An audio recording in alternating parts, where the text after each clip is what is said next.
Hi, my name is Kalina Correa, but I normally go by Miss K in the classroom. My lesson plan is dedicated to teaching wants, needs, and advocacy to a 4th grade social studies classroom using The Day the Crayons Quit by Drew Daywalt. My objective is that by the end of this lesson, students will be able to distinguish between wants and needs and explain how characters, such as the crayons, advocate for change using persuasive arguments.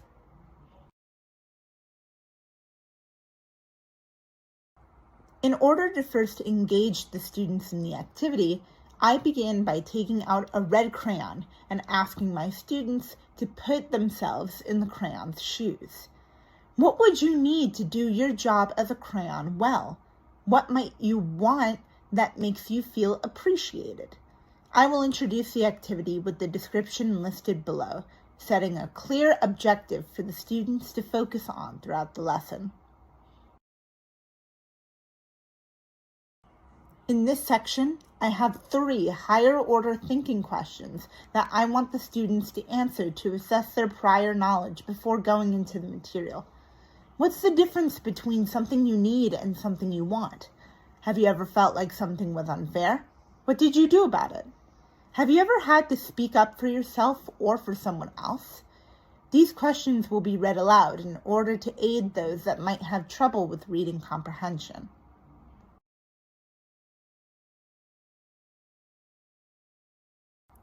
For this portion, students will have both the physical copy of the book and the read-along. This way, the audio representation will help those with reading difficulties, and students from diverse backgrounds who have trouble speaking the language will be able to reference a bilingual glossary to go with the material. Throughout the story, I will manually demonstrate the wants-needs chart for them to do, which they will use during their group project, which I will explain in the next slide.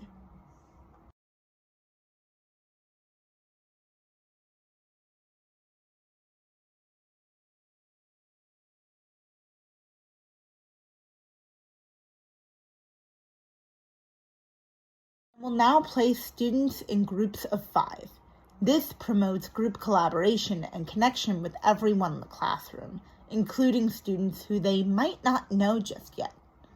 In these groups, they will be given a random crayon from a crayon box that I will be passing around the classroom.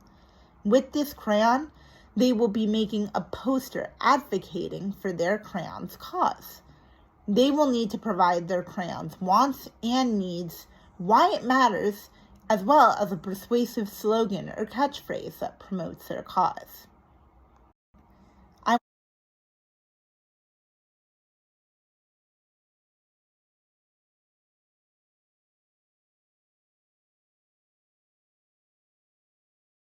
In order to first engage the students in the activity,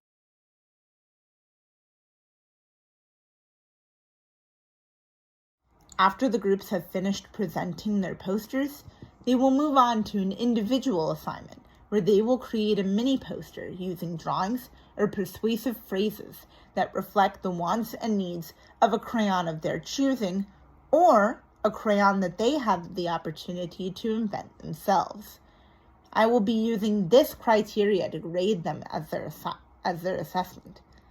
They need to identify a clear want and need, provide persuasive reason or slogan, and demonstrate an understanding of advocacy and basic economic concepts like choice and fairness.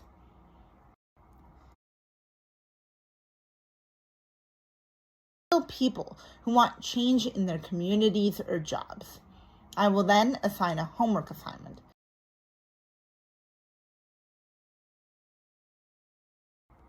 To wrap up the lesson, I will give students an exit ticket question.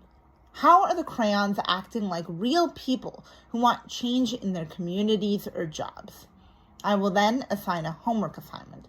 Students will write a short paragraph or draw a comic showing how another object in their home could advocate for change, just like the crayons.